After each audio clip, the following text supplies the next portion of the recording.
Est-ce que vous pouvez, s'il vous plaît, me décrire un petit peu votre enfance? Comment vous étiez lorsque vous étiez enfant? Est-ce que vos parents étaient souvent à la maison, présents pour vous, vous soutenaient?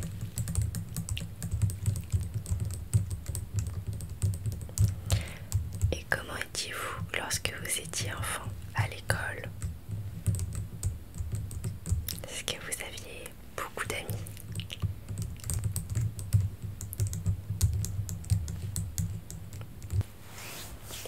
Bonjour,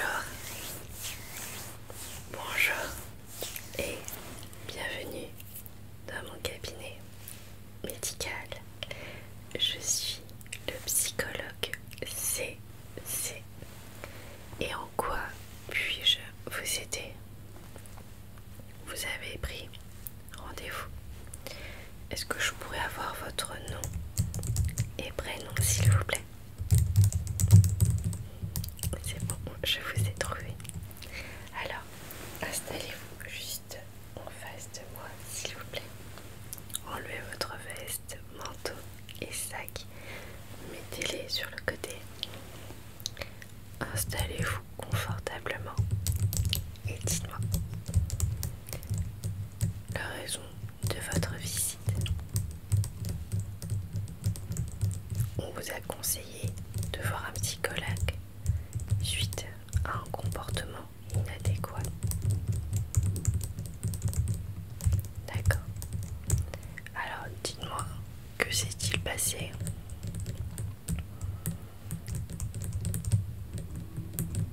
D'accord. Ça n'allait pas dans votre sens du coup. Ok, je vois. Est-ce que généralement vous avez ce genre de comportement?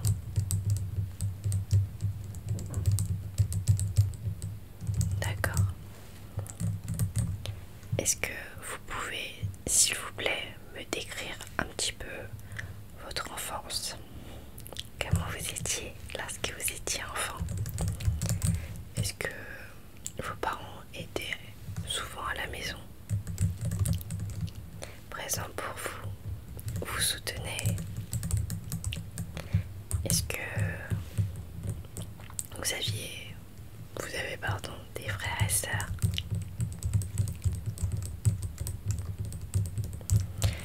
Et comment étiez-vous lorsque vous étiez enfant à l'école?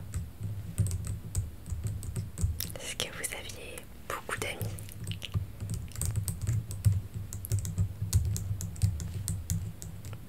D'accord. Est-ce que vous étiez un enfant qui était très enjoué, qui aimait sortir, qui aimait bien sortir, profiter du soleil, ou qui aimait bien rester à la maison devant son ordinateur?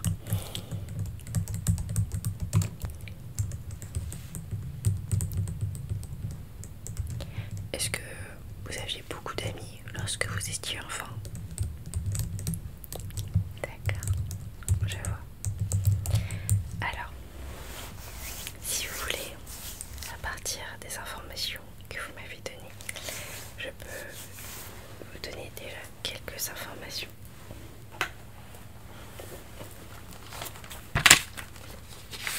Mais avant ça, je vais vous dire un petit peu. Généralement, l'environnement et les impacts sur les enfants. Sachez que lorsque un enfant est dans un environnement dysfonctionnel où le parent est absent de manière physique ou émotionnelle, généralement, lorsque l'enfant va grandir, il va devenir beaucoup plus dépendant dans les relations de couple et il va toujours vouloir rechercher l'attention car il en manquait lorsqu'il était enfant. Oui, généralement il y a un lien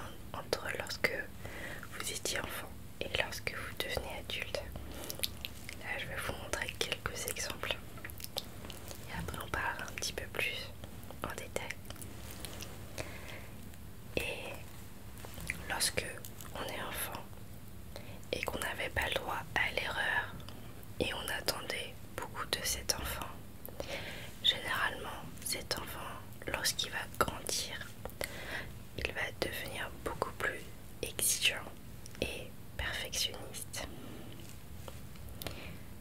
Oui, car on lui demandait beaucoup de choses. Du coup, lorsqu'il va grandir, il va chercher à être dans la perfection. Et aussi, si cet enfant a reçu beaucoup de critiques et de rejets lorsqu'il était enfant, lorsqu'il va grandir, ça sera une personne qui est assez complaisante, qui est incapable de fixer des limites, car il va toujours avoir peur du rejet. Oui. Et aussi, si l'enfant qui assumait déjà des responsabilités lorsqu'il était enfant et que ce n'étaient pas les siennes, lorsqu'il va grandir, cet enfant va devenir l'adulte. L'adulte sera beaucoup plus indépendant et doté d'un haut niveau d'auto-exigence. Oui, ce sont généralement les impacts.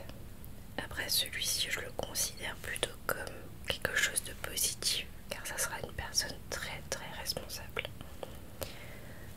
Ensuite, si l'enfant a subi des rejets par rapport aux parents ou des proches, cela va créer un processus d'auto-rejet chez cet enfant. Donc lorsqu'il va devenir adulte, il aura tendance à s'auto-déprécier. Il aura besoin de toujours l'approbation des autres, généralement l'approbation externe. Il sera perfectionniste et il aura des difficultés à se sentir digne d'amour, car il a reçu énormément de rejets étant enfant. Ça, c'est extrêmement difficile, mais on le voit assez souvent chez certains patients. Et un dernier cas, c'est lorsque l'enfant a reçu un non-respect des promesses par des figures d'autorité. Cela peut entraîner un sentiment d'insécurité et de méfiance. Donc, quand il sera adulte, il aura tendance à être méfiant, possessif, il aura envie de contrôler, sera très jaloux et il aura des difficultés à faire confiance à autrui. Oui, et ce cas de figure est assez récurrent également.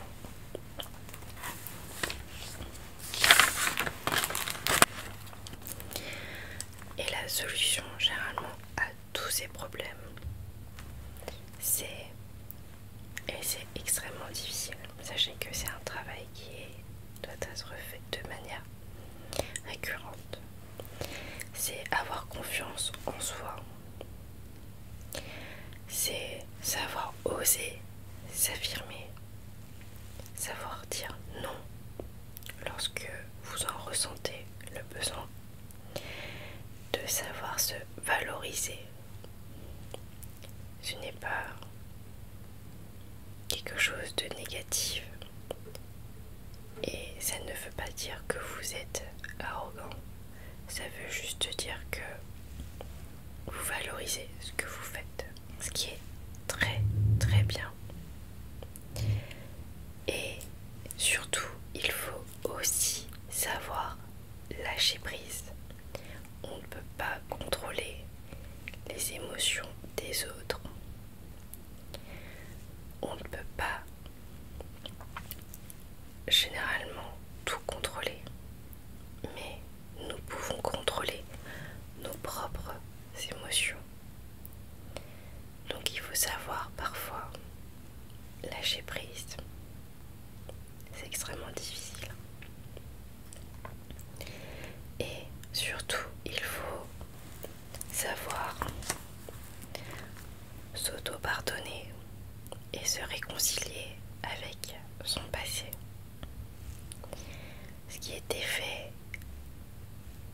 été fait. Maintenant, il faut apprendre à aller de l'avant, l'accepter et créer de nouvelles choses. Et en dernier, je vous dirais que il faut apprendre à accepter et à exprimer ses émotions. Oui, ça rejoint savoir dire non lorsque vous avez envie de dire non. Et si vous arrivez à faire tous ces exercices, vous allez voir que ça va totalement vous transformer. Après, je conseille toujours à mes patients de se regarder devant une glace et d'énumérer toutes les choses positives que il a pu faire, il ou elle a pu faire. Par exemple, réussir son permis de conduire, avoir le baccalauréat, avoir réussi à trouver un emploi, avoir pu réussir à faire de nouvelles rencontres. Ce sont des petites choses qui font que la personne a réussi à faire des choses et à se dépasser. Ou bien avoir réussi à parler avec des inconnus. Ça peut être également quelque chose de très positif, surtout pour une personne introvertie. Il faut parfois savoir voir que les petites choses font des grandes choses à la fin. Car lorsque vous allez commencer à voir que vous avez réussi à réussir des choses, le positif va amener le positif. Et vous allez voir que soudainement, votre vision va changer. Car vous allez beaucoup plus sourire. Vous allez être beaucoup plus rayonnant, rayonnante. Vous allez faire de nouvelles rencontres. Peut-être même rencontrer la personne qui vous est destinée. Trouver peut-être un nouvel emploi qui vous stimulera davantage. Peut-être faire une formation que vous allez aimer. Faire même un hobby qui vous passionne et que vous aimez depuis très longtemps, mais que vous avez procrastiné. Il faut que vous appreniez à voir les choses d'un nouvel angle et vous allez voir qu'au final, à la fin de la journée, vous allez être totalement rayonnant. Les choses vont totalement changer. Et surtout, apprenez tout simplement parfois à dire non. Non. Non, vous n'avez pas envie de le faire. Bien évidemment, vous dites également pourquoi vous n'avez pas envie de le faire, pour éviter d'offusquer la personne. Mais vous avez le droit de dire non. Vous avez le droit aussi d'apprendre à vouloir être seul, d'apprécier le son de votre voix, de mettre juste de la musique et faire quelque chose que vous aimez bien pour vous détendre, vous relaxer. Tout simplement, vous n'avez pas besoin de faire quelque chose d'extravagant. Juste apprécier d'être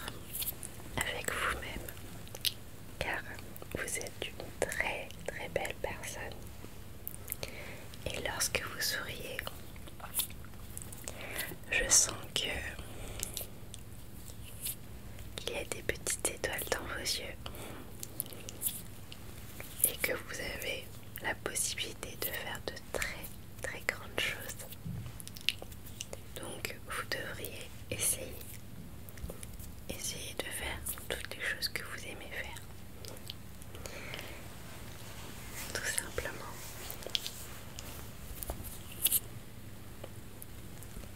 Apprenez juste à vous écouter et à vous aimer. Car vous êtes une très très belle personne. Vous n'avez pas besoin de l'amour des autres. Apprenez simplement à vous aimer, à vous regarder et à vous dire que vous êtes très beau et très belle. Et que si la personne en face de vous dit le contraire, eh bien c'est son avis, mais ce n'est pas le vôtre.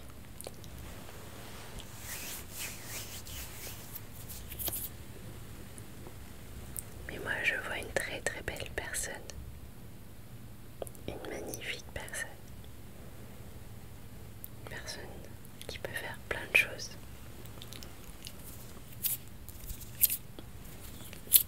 Et qui devrait avoir confiance en elle. Parce que moi j'ai confiance en toi.